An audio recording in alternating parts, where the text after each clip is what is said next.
afternoon, guys. I am back. I'm going to give my final review on all the foundations I tried that we wore under the mask. I really wanted to see out of the 5 I personally had, which one would hold up the best. I have lots of different opinions on this. It's crazy. So I wrote down some notes every day that I wore it, and I know I gave my little review after each one when I got home at night, but I kind of wanted to go back over it and let you know I don't have all the foundations in the world. Would I like all the foundations in the world? Absolutely, but I don't. So I tried out 5 different foundations. I tried out Hourglass, Dose of Colors, the Revlon Candid, the Maybelline 24 Hour Superstay, and the L'Oreal Lumi. So let's just start with day 1. Day 1 was Hourglass. It did okay. A lot of it came off my nose, some on the sides. I didn't put a primer on because that foundation they don't want you to wear one with it because it doesn't work. But, I don't know. Also, I feel like I remember that video. I remember I put on way too much foundation, way more than I should have, which I think affects the wear of the foundation as well. So, to be fair, it did okay. It came off my nose and sides, but I'm wondering if that probably had more to do with how much I actually put on than the actual mask. I do have pictures of all my masks, and I'm going to try to collect those and put those in the shot here. But that one did okay. That was not my favorite. The next day was Dose of Colors. It did really well. It only left small spots on my nose. It stayed 99% on my skin. That would be, I think, out of all of them, my number 3 as far as the longevity of your foundation wearing a mask. It just like I said, just small spots. That is a decent foundation. The concealer is amazing too. I'm getting older, so I'm finding I have different needs as far as the concealer goes. Or like today, I don't have concealer on, but I have my foundation on. I may just go back to that and quit looking at that. But if I remember correctly, there was a lot of stuff on that mask though. And crazy enough, it didn't come off. So I'm wondering if part of that was my bronzer coming off on there, because lately I've been wearing some bronzer. Which is weird, because a couple years ago I hated bronzer. Anyway, we're going to move on to number 3. We got the Revlon Candid. I have nothing good to say about this. Nothing. It came off. It disappeared before I even got to work and put my mask on. That is a terrible, terrible foundation. I've tried it twice now. I thought it was really pretty, and I thought, oh, maybe as a tinted moisturizer. But it doesn't even make it that far. It was gone before I did a primer and everything, powdered, but it didn't even make it. And there was very little on the mask, and that's probably because there was very little on my face by the time I got there. Terrible foundation.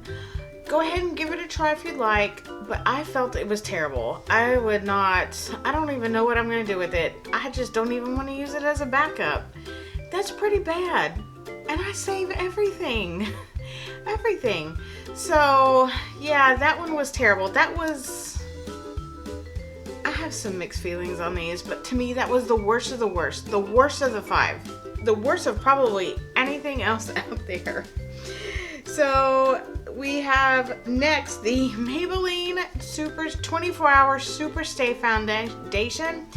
And ding, ding, ding, ding, we have a winner. This one, I believe there was a lot on the mask, but I'm almost positive that was strictly bronzer and blush, because all my foundation stayed everywhere. I think it missed like a tiny little spot on my nose. That was it. It was all here, all here. It did not, it looked great when I took off my mask. Like, I would be confident taking off that mask straight from work and going straight somewhere else. I'd be confident in that. The others, not so much. I have fallen in love with this foundation again, and I'm gonna go buy more, even though I have a lot of foundations to use, but it's perfect. I put it on with a brush, stamp it out with a damp sponge, and it looks flawless. It stays flawless. It doesn't look like crap. Like, for me right now, I feel like my face is super smooth. Like, I love it. I just love it. And it's only like, well, if you go to Ulta, it's $11.99, but like H-E-B to drugstores, it's like $10, like $9-10. You can't beat that. And I only did 2 pumps. The coverage is amazing on it. So, guys, if you need a really good foundation that has some coverage on it, I mean, you could shear it out do 1 pump and then shear it out with a sponge if you don't need that much. But this is a long wearing foundation that is actually true to what it says it's going to do. But please do not wear your makeup for 24 hours unless you're in some dire situation. Okay, so we're going to move on to number 5. The L'Oreal Lumi foundation. I believe it said in the video, this foundation sucks. I liked it the first time. I don't know if it was just because I was here and I didn't do anything all day and I just kind of sat here. There was no kind of real test to it, so I was kind of excited when I put it on. And first of all, it slid everywhere on my face when I put it on. That is never a good sign. And I powdered it, and when I powdered it a little bit, I aged, like, it just made me age so bad. So, I was like, I didn't like it from the get-go, but I still was gonna give it a try. Oddly enough, this is, as far as why I'm doing this video, which one holds up best under a mask, it is number 2. Like, it looked like poop going on my face and may have looked like poop all day, but it did not go anywhere. Like, there was very little on the mask. There was a lot still on my face. It disappeared a little bit on my chin and my nose, but I was blown away. If it didn't look like crap, I'd say like it was a fabulous foundation. Now, when I say it looks like crap, it looks like crap on me. And it shouldn't, because it's a glow foundation, and usually when you're like needing glow because you don't want to do matte anymore because you're getting a little old, those fine lines are kicking in, that should be a helpful foundation, but it just really wasn't. I feel like that would probably be a good one if you have already flawless skin and you don't need any coverage, because it gives you none. Absolutely none.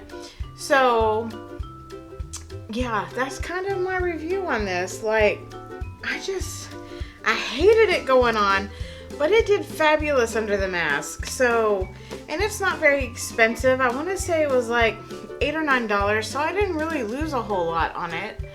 But, yeah, no, it was terrific. So, I keep looking at myself, and this look is a train wreck. It's terrible. I know it's terrible. I feel like it's terrible. I don't know why. I think I was just going through some old colors and just threw whatever on, and that's what it came out like. So I did film it, so I will be airing the train wreck sometime soon after this. So that is it, guys. That is for my roundup. Like I said, I'm gonna try to get all my mask pictures together and include them in each shot, or do one shot at the end so y'all can see which came off the most. Which, oddly enough, I found that whatever came off the most usually stayed it stayed perfect. Whatever came off the least,